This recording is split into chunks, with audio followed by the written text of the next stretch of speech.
At my grandson's birthday dinner, his wife introduced me as the shrew who ruined the family. But the present I gave carried a truth about her. I'm glad to have you here.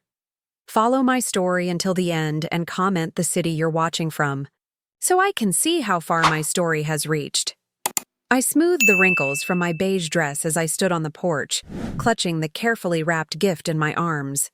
After 3 months of not seeing my grandson, I had spent weeks picking out the perfect birthday present for him.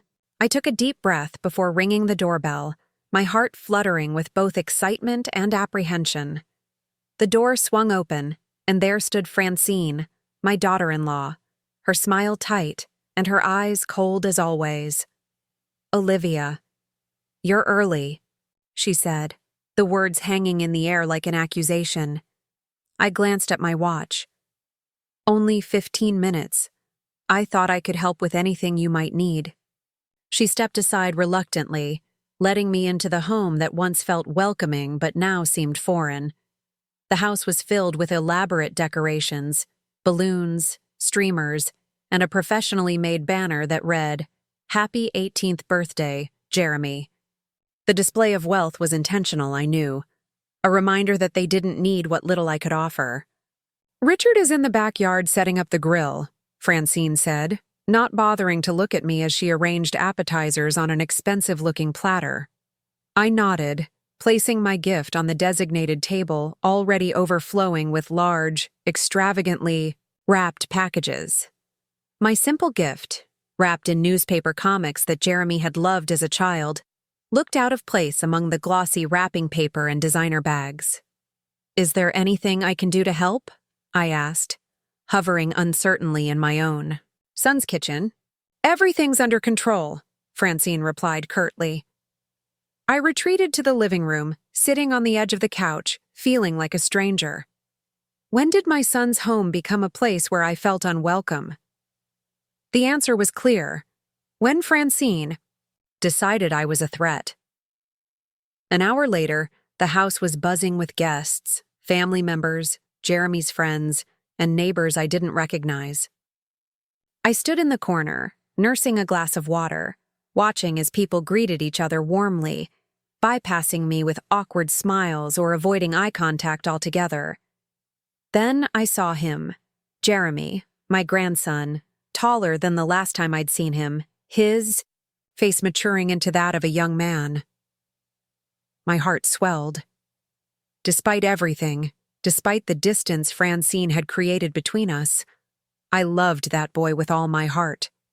I started toward him, but Francine intercepted me, grabbing my arm with surprising strength. "Let's all sit down for dinner," she announced loudly, steering me toward the dining room. The long table was beautifully set, name cards marking each person's place. Mine was at the far end, away from Jeremy and Richard. I swallowed my disappointment and took my seat. Francine clinked her glass, gaining everyone's attention. "Before we begin, I'd like to thank you all for coming to celebrate our Jeremy's 18th birthday." Her voice was honey-sweet, the perfect hostess. "I think it's important for Jeremy to know who's here supporting him today." She began introducing each guest with a personal touch. "This is Uncle Robert, who taught Jeremy to fish when he was 7. This is Aunt Clara, who never misses one of his baseball games. This is Mr. Peterson, Jeremy's mentor, who helped him get that prestigious internship." When she reached me, her smile turned cold. "And this," she paused dramatically, "is Olivia, the shrew who ruined our family." The room fell silent. I felt every eye on me, some shocked, others curious, a few even nodding in agreement. My cheeks burned with humiliation, but I kept my back straight, my gaze steady. "Mom!" Richard finally spoke up, but his protest was weak, half-hearted. Francine laughed lightly. "Oh, it's just a joke. Olivia knows I'm just teasing." But it wasn't a joke, and everyone knew it. The dinner proceeded with forced conversation and awkward laughter. I barely touched my food. My stomach knotted with hurt and anger. Not for myself. I had grown accustomed to Francine's cruelty. But for Jeremy, forced to witness such ugliness on his birthday. When it came time for presents, I watched as Jeremy opened gift after gift, expensive headphones, designer clothes, the latest technology. When he reached for my small package, Francine attempted to direct him toward another, larger gift, but Jeremy insisted. "I want to open Grandma's first," he said, the first words he'd spoken directly about me all evening. He carefully unwrapped the newspaper comics, a small smile playing on his lips as he recognized the old tradition. Inside was a worn wooden box, intricately carved with our family's name. "It's beautiful, Grandma," he said, genuine appreciation in his voice. "It's more than just a box, Jeremy," I said quietly. "It's our family's story, our real story. Inside are memories that have been kept hidden for too long." Francine's eyes widened with alarm. "I'm sure no one wants to dig through old papers right now," she said quickly. "Let's move on to the next gift." But Jeremy was already lifting the lid, curiosity piqued by the sudden tension in the room. His expression shifted as he peered inside, confusion giving way to interest. "What is all this?" Before I could answer, Francine snatched the box from his hands. "This is not the time or place," she hissed, her facade cracking. But it was too late. The box was open, and with it, a truth I had kept silent for far too long. The tension that filled the dining room was thick enough to cut with a knife. Jeremy looked from me to his mother, confusion written across his face. Before Francine could completely hide the box away, a yellowed photograph slipped out and fluttered to the table. "Is that Dad?" Jeremy asked, picking up the picture. It showed a much younger Richard, his face drawn with worry, sitting at our old kitchen table, head in his hands. In the background, barely visible, was a stack of papers with red final notice stamps across them. "It's nothing," Francine snapped, trying to grab the photo, but Jeremy pulled it away. "Richard," I said, addressing my son directly for the first time that evening, "don't you think it's time he knew the truth?" Richard's face paled. He glanced nervously at Francine, then back at me. 30 years of silence hung between us. 30 years of allowing others to paint me as the villain. "We should discuss this. Later," he muttered. But I was done waiting. Done being the scapegoat. Done protecting people who had shown me nothing but contempt. "Jeremy," I said, turning to my grandson, "that box contains our family history. The real history, not the version you've been told." The room grew quieter as other guests exchanged uncomfortable glances, sensing they were witnessing something private, something raw. "Maybe we should give the family some privacy," someone suggested, and several guests began to awkwardly excuse themselves. "No need," Francine declared, her voice strained but determined. "This is just Olivia creating drama, as usual. Let's continue with the gifts." But Jeremy was still staring at the photograph. "I want to know what this is about," he insisted. I took a deep breath, transported back to that night 30 years ago. "It was 1993, I began. Your father was 28, not much older than you are now. He had just started his own business, and things were going well. At least that's what he told everyone." Richard shifted uncomfortably in his seat. Francine's eyes blazed with fury. "One night, he came to my house. The house where I raised him. Where your grandfather and I had lived our entire married lives. He was distraught, Jeremy. He could barely speak through his tears. I could still see him so clearly, my strong son reduced to a shaking, frightened boy again. He finally confessed that his business was failing, but it was worse than that. He had taken out high-interest loans from some very dangerous people, trying to keep things afloat. He was months behind on payments, and they were threatening him." Jeremy's eyes widened. This was not the successful father he had always known, the man who preached financial responsibility and careful planning. "Your father owed $175,000, I continued. An enormous sum back then, and even now, he had no way to pay it back. These weren't the kind of lenders who would simply take him to court. They had made other threats, This is ancient history, Francine interrupted, her voice brittle. And highly exaggerated. I ignored her. I was a widow, Jeremy. Your grandfather had been gone for 5 years by then. I was living on his pension and what I earned as a school secretary. I didn't have that kind of money in the bank. Richard stared at his plate, unable to meet anyone's eyes. But I did have one asset, our family home. It had been paid off years ago, and the neighborhood had become desirable. It was worth about $230,000 at that time. I paused, the pain of what came next still fresh even after all these years. I sold my home, Jeremy. The only home I'd ever owned. The place where your father grew up, where all our family memories lived. I gave Richard the money to pay off those loans, and enough to start over properly with legitimate business loans. This time, a few gasps echoed around the table from the guests who had remained. That's what happened? Jeremy asked his father. Grandma sold her house to save you? Richard nodded almost imperceptibly. Where did you live after that, Grandma? Jeremy asked, turning back to me. I rented a small apartment. It was all I could afford after giving most of the money to your father. I had planned to live in that house for the rest of my life, but I shrugged.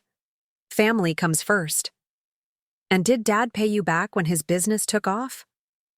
Jeremy's question hung in the air like a challenge. The silence that followed was answer enough. It wasn't that simple, Richard finally said, his voice hoarse. The business struggled for years afterward.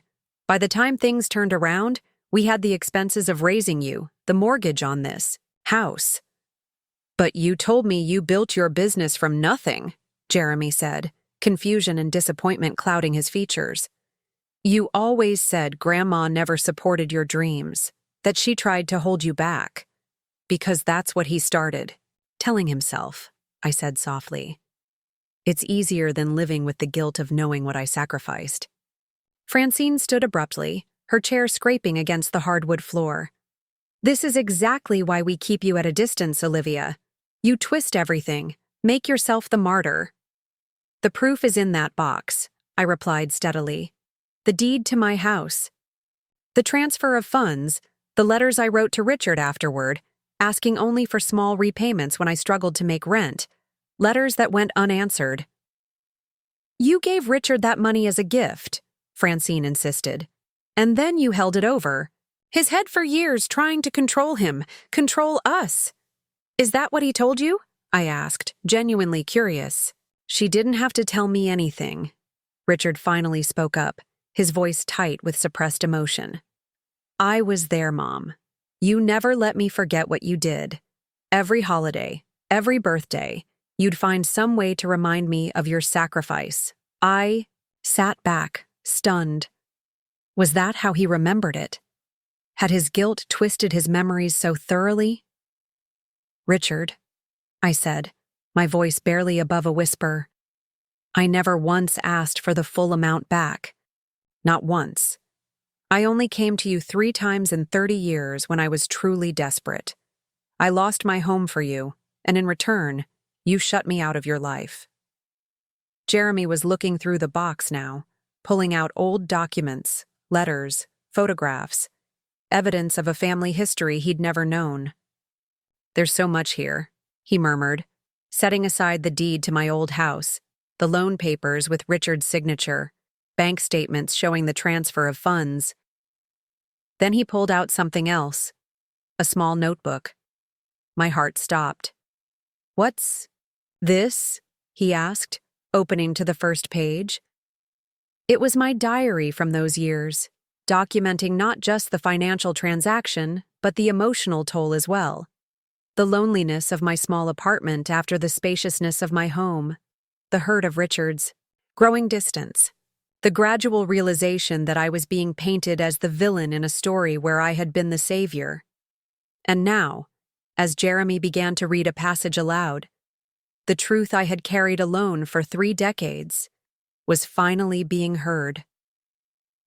Jeremy's voice trembled as he read from my diary, December 18th, 1993. Richard brought Francine to dinner tonight. She's beautiful and charming, but something in her eyes changed when Richard mentioned I'd helped him with the business. She asked pointed questions about the arrangement, whether I expected to be paid back, if I would have a say in business decisions. I assured her it was a gift, no strings attached. Richard seemed relieved by my answer, but I wonder if he truly believes that's how I see it. Jeremy looked up at me, then at his father. "There's more," he said, turning the page. July 5, 1994. Richard and Francine announced their engagement today. I should be overjoyed, but there's a distance growing between us. Richard barely calls anymore. When I visited their new apartment, Francine made a comment about me checking on my investment. I laughed it off, but it hurt. I've never seen my help as an investment. Francine's face had turned stony. These are private thoughts from decades ago. They prove nothing. Let him finish, Richard said unexpectedly, his eyes now fixed on the diary. Jeremy continued reading. November 30th, 1994. Richard and Francine's wedding today. The ceremony was beautiful, but I felt like an outsider. I was seated far from the main family table at the reception. When I asked Richard about it, he seemed embarrassed. Francine explained it was an oversight by the wedding planner. But I saw the seating chart in her handwriting. Several guests shifted uncomfortably in their seats. This was becoming more intimate than they had bargained for at a birthday dinner. We, one of Francine's friends began, gesturing toward the door. Stay, Francine commanded, a tight smile fixed on her face. I want witnesses to this performance. Jeremy ignored her, flipping through more pages. September 15th, 1997. Richard and Francine are expecting. I'm going to be a grandmother. I tried to share the news with my neighbor Helen, but realized I have no photos of Richard and Francine. They never send any. I called to ask for a copy of their most recent portrait, but Francine said they were too busy to look for one. I remembered that day so clearly. The mix of joy at the news and heartbreak at the continued rejection. I had knitted a baby blanket that they'd never acknowledged receiving. February 12th, 1998. Jeremy was born today. I rushed to the hospital but was told only immediate family was allowed in. I am immediate family. I'm the grandmother. I sat in the waiting room for 6 hours before a nurse took pity on me and snuck me in for 5 minutes. Jeremy is perfect. Richard seemed genuinely happy to see me, but Francine was cold, asking if I could come back another day when she was feeling better. I never received another invitation to visit. Jeremy looked up, his eyes wide. They kept you from seeing me. When I was born, neither Richard nor Francine answered. April 30th, 2003. Jeremy's 5th birthday party. I wasn't invited, but I dropped off a gift anyway. A handmade wooden train set that had belonged to Richard. Francine opened the door and told me they were about to leave for a family vacation. I could see decorations behind her. Richard never came to the door. The diary entries continued, each one documenting another slight, another exclusion, another moment when Francine had engineered distance between me and my family. How she'd convinced Richard that I was trying to control him through my past generosity. How she'd whispered to Jeremy as he grew that I was unstable, bitter, manipulative. Don't understand, Jeremy said, looking at his parents. All these years you've told me Grandma was the one who pulled away, that she was resentful and difficult. She was, Francine insisted. She's showing you selected diary entries to paint herself as the victim. Then explain this, Jeremy said, pulling out a stack of cards from the box. Birthday cards, Christmas cards, handwritten notes, all from me to him, spanning years. I've never seen these before. We were protecting you, Francine replied defensively. She was always trying to buy your affection, make us look bad. Buying affection? I finally spoke up. With what? Handmade gifts? Cards? The little pension? I lived on after giving everything to save your father's business? Richard's face had grown increasingly troubled as Jeremy read from the diary. Now he looked directly at me, really looked at me, perhaps for the first time in decades. "Mom," he said quietly, "if what you're saying is true, why didn't you speak up before now? Why keep all this documentation secret for so long?" I sighed heavily, feeling the weight of all those silent years. Because I thought it would only push you further away. And because. I hesitated, then finished softly. Because I was protecting you. Protecting me? From what? From the truth about how deep your troubles were back then. From having to face what you did, taking my home and then shutting me out of your life. I thought if I just waited patiently, if I didn't make waves, eventually, you'd remember who I really was, who we were to each other. Jeremy was still going through the box, pulling out more evidence, photographs, receipts, bank statements. "There's something else here," he said, extracting a folded newspaper article. He opened it carefully, the yellowed paper fragile with age. His eyes widened as he scanned the headline. "Local businessman narrowly escapes charges in investment. Scandal?" he read aloud. "Dad, is this about you?" Richard paled. Francine grabbed for the article, but Jeremy moved it out of her reach. "The part you always left out," I said quietly, looking at my son. "The reason those loans were so dangerous. It wasn't just money you owed, was it, Richard?" The room fell completely silent as the final, darkest secret of our family hovered on. The edge of revelation. Richard's hands trembled as he reached for his water glass. The newspaper article lay on the table between us, its headline screaming a truth he'd buried for decades. "It wasn't just about the money," I said softly. "You were in trouble with the law." "Dad?" Jeremy's voice cracked with disbelief.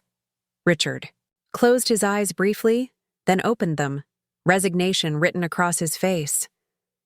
"It was complicated. I was young, desperate to succeed.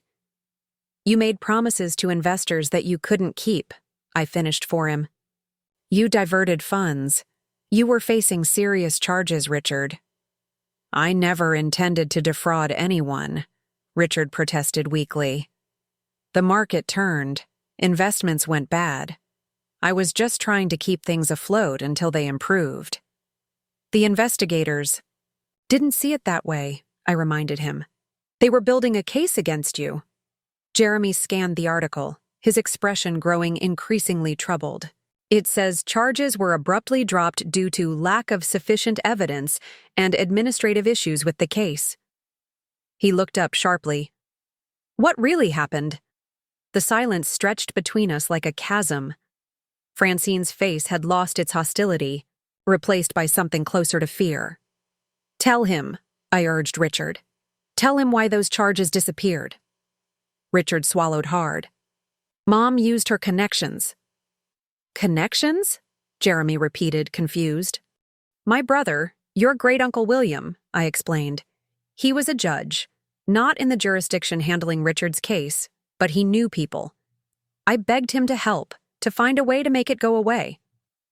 "You did that?" Jeremy asked me. I nodded. "William called in favors. Evidence disappeared. Paperwork was mishandled. The case fell apart." That's illegal," Jeremy whispered. "Yes," I admitted. "And William risked his entire career to do it. He died 2 years later, and we never spoke of it again." "You did all that, sold your house, compromised your own brother's ethics to save Dad?" Jeremy's voice was tinged with awe and horror. "He was my son," I said simply. "I would have done anything for him." Richard's face crumpled. 30 years of denial, of distorted memories, of believing his own revised version of history. All of it collapsed under the weight of the evidence before him. "I convinced myself that you helped because you wanted to control me," he said hoarsely. "That your money came with strings attached." "The only string was that I wanted to remain in your life," I replied. "To know my son, to know my grandson." Francine stood abruptly, her chair scraping against the floor. This is ancient history. What's the point of dredging it up now, on Jeremy's birthday of all days? Because it's time for the truth, I said, meeting her gaze steadily. For 18 years, you've painted me as the villain in Jeremy's life. You've twisted Richard's memories until even he believed your version of events. Everything I did was for my family, Francine insisted, but her voice lacked its usual conviction. No, Jeremy said, surprising us all. Everything Grandma did was for her family. What you did was build a wall to keep her out. He turned to me, eyes shining with unshed tears. Why didn't you fight harder, Grandma? Why did you let them push you away? It was the question that had haunted me for years. Why had I accepted my exile so completely? Why had I allowed them to rewrite our history? I thought it was temporary, I admitted. I kept believing that Richard would remember the truth on his own, that he'd see through the manipulation. And I was afraid that if I pushed too hard, I'd lose even the small connection I still had. And you thought giving him this box now would change things? Francine asked, her tone sharp but less certain than before. I thought Jeremy deserved to know his family's real history before he goes out into the world, I said. He's 18. Now, a man, old enough to make his own judgments. There's something else here, Jeremy said suddenly, his attention back on the box. He pulled out a small velvet pouch. What's this? I smiled faintly. Open it. Jeremy loosened the drawstring and tipped the contents into his palm. A set of keys fell out, along with a folded document. Keys? He asked, puzzled. To my apartment, I explained. And the deed to it. Jeremy unfolded the document, his eyes widening as he read. You're giving me your apartment? But where will you live? I'm not giving it to you to live in, I clarified. It's an investment property now. I bought it 10 years ago when the building converted to condos. It's in a good neighborhood, values are rising. I've been renting it out, saving the income. I reached into the box and extracted a bank statement, handing it to Jeremy. This is the account where I've been depositing the rental income. It's in your name, a trust that matures today, on your 18th birthday. Jeremy stared at the balance, his jaw dropping. Grandma, this is over $100,000. Francine made a strangled sound. Richard sat perfectly still, his expression unreadable. How? Richard finally managed. How did you afford to buy the apartment? To save this much? I worked 3 jobs after retiring from the school, I said. Night shifts at the hospital doing administrative work, weekend receptionist at a salon, plus my pension. I lived simply, saved everything I could. For Jeremy? Richard asked. For my family, I corrected him. I never stopped believing we were a family, Richard, even when you shut me out. Jeremy was still staring at the bank statement. All these years, while Mom and Dad were telling me you were bitter and selfish, you were working multiple jobs to save money for me? I nodded. I couldn't be present in your life the way I wanted. They wouldn't allow it. But I could make sure you had a foundation for your future. We would have provided for him, Francine snapped, but there was a defensive note in her voice now. I'm sure you would have, I agreed. But this isn't about providing. It's about love. It's about the sacrifices we make for the people who matter to us. Jeremy carefully replaced the bank statement and keys in the box, then did something that shocked everyone. He picked up the box and moved to sit beside me at the far end of the table. I want to hear more, he said quietly. I want to know everything. Richard watched this movement, the physical shifting of allegiance, with a stricken expression. Jeremy, he began, you don't understand how complicated this is. I understand perfectly, Jeremy interrupted. Grandma sacrificed everything for you, and you let her be pushed out of our lives. You let me believe she was someone she wasn't. The silence that followed was deafening. The remaining party guests looked desperately uncomfortable, witnessing The implosion of a family myth that had stood for decades. Then Richard did something I never expected. He stood up and moved to my other side, taking the seat next to me. "You're right," he said to Jeremy. "And I need to hear the truth too. All of it." Francine remained at the other end of the table, alone, her carefully constructed narrative crumbling before her eyes. "Richard," she began, a warning in her voice. But for the first time in our long, painful history, my son didn't look to his wife for direction. Instead, he turned to me, his eyes clear and present in a way they hadn't been for 30 years. "I'm sorry, Mom," he said softly. "I'm so sorry." "Sorry doesn't fix this, Richard." Francine's voice cut through the moment, sharp and cold. She stood up, smoothing her designer dress with trembling hands. 30 years of marriage? And you're choosing her side just like that? "This isn't about sides," Richard replied, his voice steadier than before. "It's about the truth." The remaining party guests began to slip away, murmuring awkward excuses. Within minutes, only family remained in the dining room: Richard, Francine, Jeremy, and me. Jeremy was still examining items from the memory box. He pulled out a small bundle of letters tied with faded blue ribbon. "What are these?" he asked.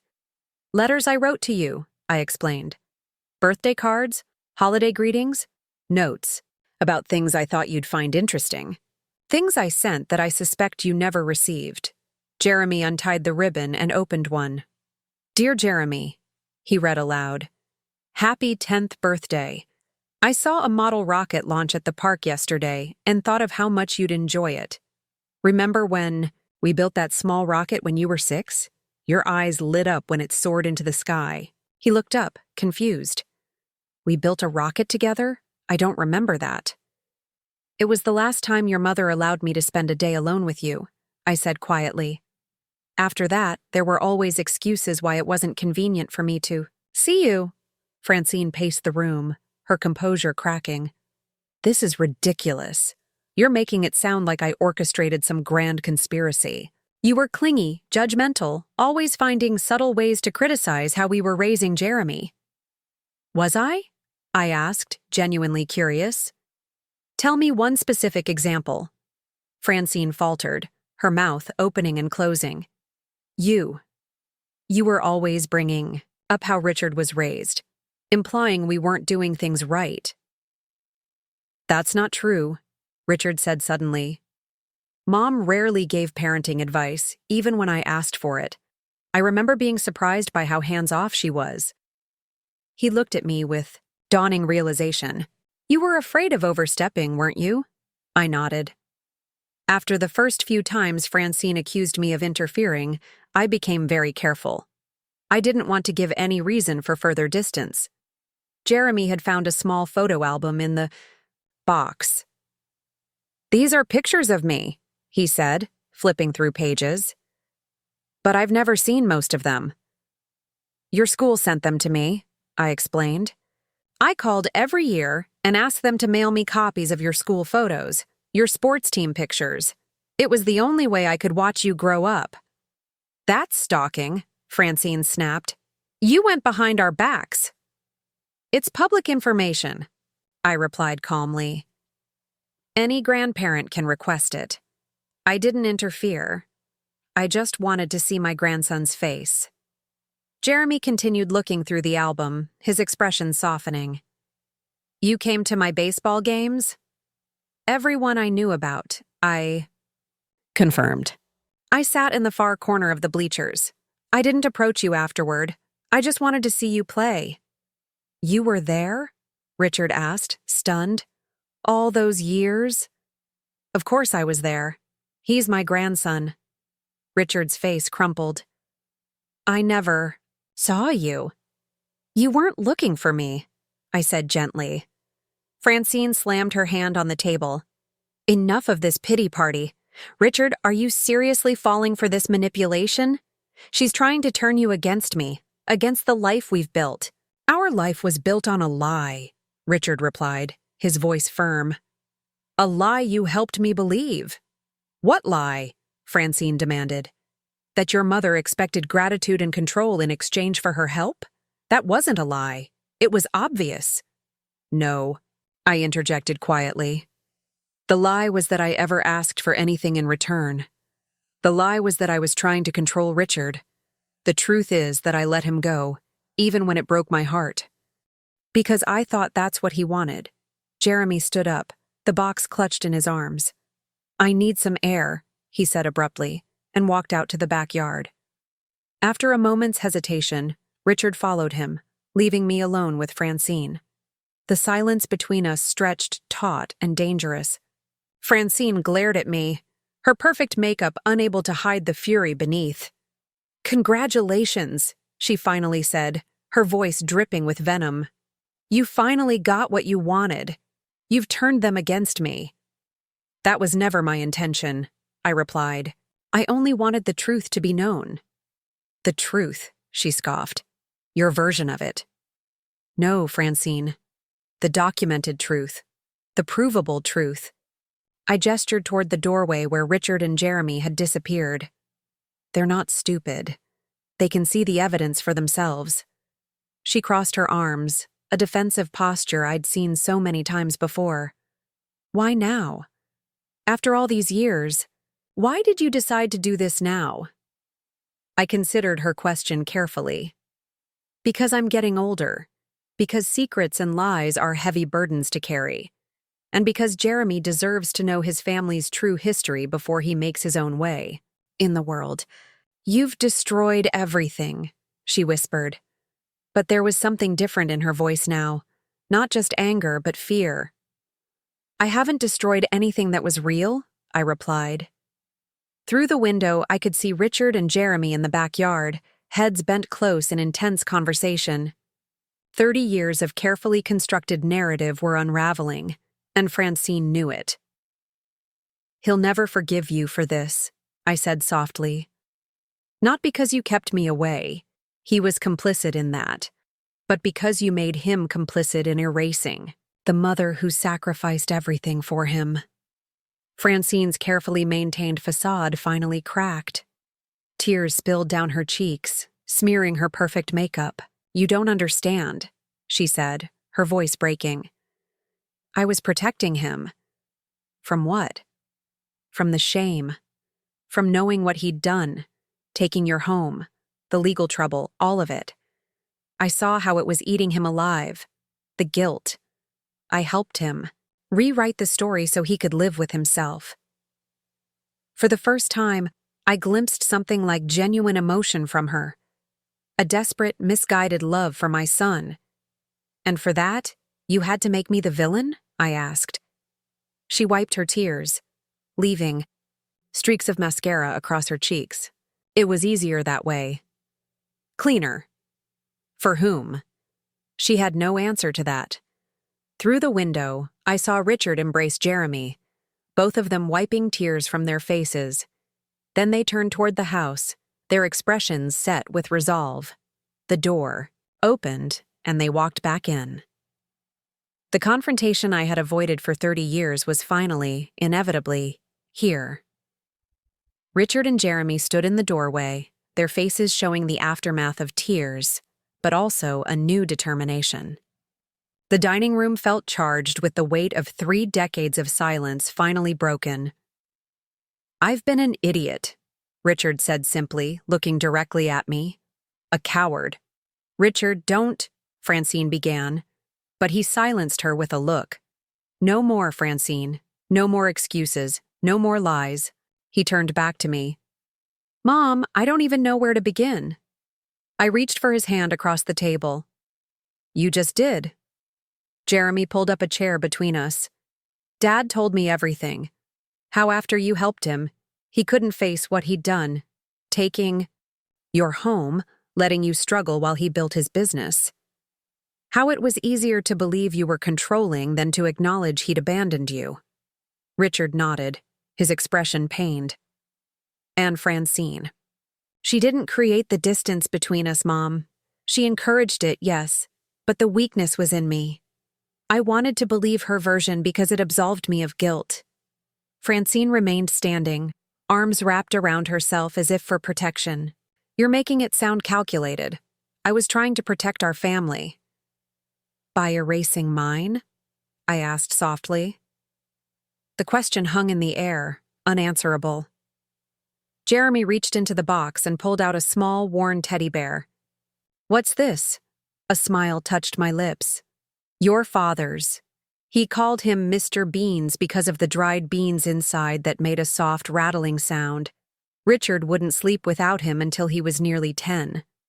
Richard reached for the stuffed animal, his fingers trembling slightly. I thought he was lost in a move. You kept him all these years? Of course I did. I've kept everything that mattered. Even your memories of me? After what I did? Especially those, I assured him. You're my son, Richard. Nothing changes that. Not distance, not misunderstandings, not even years of silence. Francine made a small, choked sound. For the first time, I looked at her, really looked at her, and saw not just my longtime adversary, but a woman afraid of losing everything she'd built. Francine, I said carefully, I didn't come here today to destroy your family. Then why? She asked, her voice barely above a whisper. To reclaim my place in it, I replied.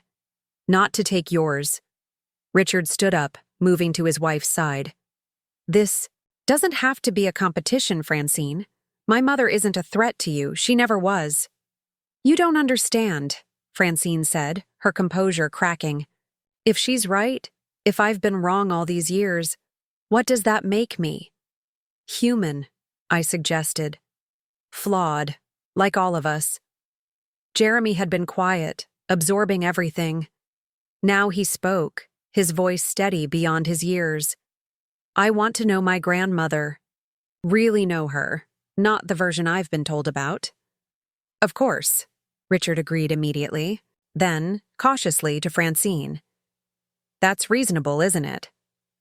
Francine's shoulders slumped slightly. Not surrender, but perhaps resignation. Do whatever you want. You will anyway. Mom, Jeremy said, surprising us all by addressing Francine directly. This isn't about choosing sides. It's about fixing something that never should have been broken. Richard looked at his son with undisguised pride. Then he turned to me, his expression solemn. The money you gave Jeremy, I want to match it. Double it. It's the least I can do. That's not necessary, I began. But he shook his head. It's not about necessity, Mom. It's about finally doing the right thing. I felt something unclench inside. Me? A tightness I'd carried for so long I'd forgotten it was there. Not just about the money, but about being heard, being believed. There's one more thing in here, Jeremy said, reaching to the bottom of the box. He pulled out a small velvet jewelry box. What's this? Open it, I urged. Inside was a simple silver locket on a delicate chain. Jeremy carefully opened it to reveal 2 photos, a baby Richard on one side and a baby Jeremy on the other. Had it made when you were born? I explained. I've kept it with me every day since. The 2 most important people in my life. Jeremy closed the locket and handed it back to me. You should wear it now. No more hiding.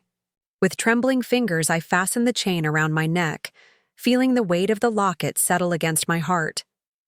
No more hiding, indeed. Richard cleared his throat. Mom, would you? Would you stay? The party's pretty much ruined. But maybe we could have dinner. Just family. Family. The word I'd waited 30 years to hear again. I'd like that, I said simply. Francine hesitated, then nodded stiffly. Not enthusiastic, but not opposing it either. A beginning. As Richard and Jeremy began clearing the abandoned party decorations, I found myself alone with Francine for a moment. This won't be easy, she said quietly. For any of us. Most important things aren't, I agreed. I'm not going to suddenly pretend we're best friends. I wouldn't expect that, I assured her. But maybe we could try being civil. For Richard's sake, for Jeremy's. She studied me for a long moment, then gave a single, decisive nod. I can do civil. It wasn't forgiveness. It wasn't even truly peace. But it was acknowledgement, and after 30 years of being treated as invisible, that felt like a victory.